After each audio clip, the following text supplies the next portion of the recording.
Shalom sahabat-sahabat firman kehidupan dimanapun Anda berada saat ini. Kiranya kasih karunia dan kebaikan Tuhan senantiasa menyertai saudara dan memberkati hidup saudara beserta keluarga. Sahabatku, seperti biasanya sebelum mulai mendengarkan renungan firman Tuhan, mari kita sama-sama berdoa. Ya Bapa, kami datang kepadamu dalam pengharapan dan kerinduan untuk bertemu denganmu. Kami datang untuk belajar kebenaran firman-Mu dan memahami kehendak-Mu bagi kami. Tunjukkanlah kepada kami jalan-jalan-Mu yang benar dan berikanlah kami kekuatan untuk menjalaninya. Terima kasih ya Bapa, di dalam nama Tuhan Yesus kami sudah berdoa. Amin. Sahabat firman kehidupan yang terkasih, perjalanan kehidupan setiap orang tidak selalu lurus. Semua orang pasti mengalami naik turun jatuh bangun dalam perjalanan hidupnya. Setiap orang pasti pernah melakukan kesalahan-kesalahan dalam hidupnya. Akan tetapi ada orang yang bisa mengatasi hal itu dan berhasil bangkit kembali menjadi orang yang lebih kuat. Ada juga yang terpukul oleh kesalahan-kesalahan yang diperbuat dalam hidupnya dan terperangkap dengan pikiran-pikiran yang menyalahkan diri sendiri dan menganggap dirinya tidak berguna atau tidak layak untuk hidup di dunia ini. Dalam renungan firman Tuhan hari ini, kita akan membahas bahwa setiap orang diciptakan dengan suatu tujuan. Jadi, sebagai orang percaya, kita tidak menjalani hidup yang sia-sia atau hidup yang gagal. Seperti orang-orang lainnya, orang percaya juga melakukan kesalahan-kesalahan dan sesekali jatuh ke dalam dosa. Tetapi orang percaya menyadari bahwa hal itu bukanlah identitas dirinya, sehingga saat orang percaya melakukan kesalahan atau dosa, ia akan cepat menghampiri Allah untuk membereskan hal itu dan bangkit kembali. Mari kita mulai dengan membaca satu ayat firman Tuhan dalam Amsal 16 ayat 4. Tuhan membuat segala sesuatu untuk tujuannya masing-masing, bahkan orang fasik dibuatnya untuk hari malapetaka. Dalam ayat firman Tuhan tersebut, jelas dikatakan bahwa Tuhan membuat segala sesuatu untuk tujuannya masing-masing. Dan tujuan Tuhan selalu baik, karena sifat Tuhan adalah baik dan Dia tidak bisa berbuat jahat atau merancangkan sesuatu yang jahat. Mari kita baca 1 Yohanes 1 ayat 5. Dan inilah berita yang telah kami dengar dari Dia dan yang kami sampaikan kepada kamu. Allah adalah terang dan di dalam Dia sama sekali tidak ada kegelapan. Tuhan tidak bisa berbuat jahat atau merancangkan sesuatu yang jahat karena Dia adalah terang.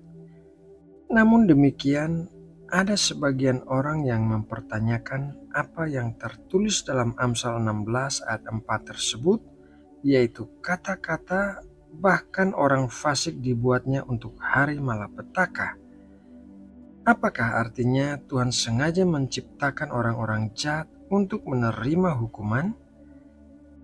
Kata dibuatnya dalam ayat tersebut menggunakan kata Ibrani Pa'al yang berarti melakukan, bertindak, mengerjakan, menghasilkan, menciptakan. Kata Pa'al berbeda dari bara yang dipakai dalam Kejadian 1. Kata Pa'al lebih ke arah Tuhan telah menata, mengatur, mengarahkan segala sesuatu untuk tujuannya. Jadi arti perkataan dalam Amsal 16 ayat 4 tersebut adalah Tuhan memakai keberadaan orang fasik dalam rencananya yang adil dan bijaksana. Kemudian pertanyaan selanjutnya adalah Tuhan Maha Tahu dan Dia mengetahui orang-orang yang akan berbuat jahat. Jadi, mengapa Tuhan tetap membiarkan orang-orang itu terlahir ke dunia? Kenapa Tuhan membiarkan orang-orang itu hidup dan berbuat jahat, bahkan mencelakai orang-orang lain? Disinilah kita bisa melihat kasih dan kebaikan Tuhan yang luar biasa.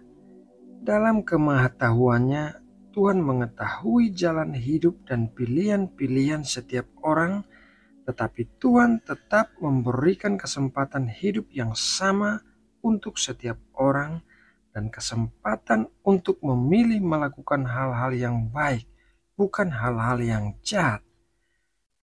Kehidupan kita di dunia ini bukanlah kehidupan kita yang sesungguhnya, melainkan sebuah persiapan bagi kita untuk hidup dalam kekekalan.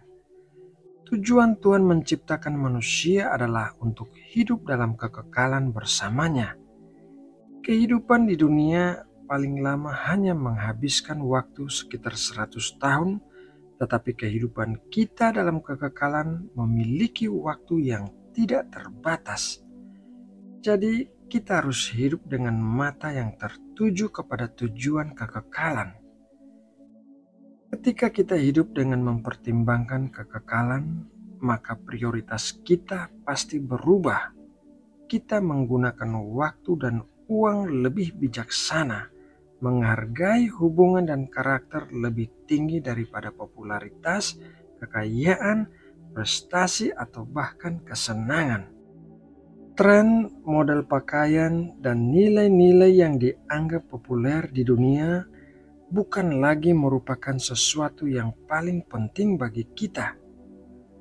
Rasul Paulus menuliskan demikian dalam Filipi 3 ayat 7. Tetapi apa yang dahulu merupakan keuntungan bagiku, sekarang kuanggap rugi karena Kristus.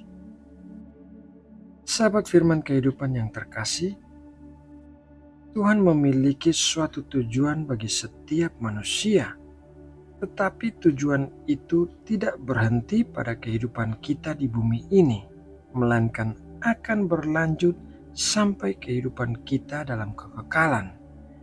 Rencana Tuhan jauh lebih panjang daripada umur kita di bumi ini.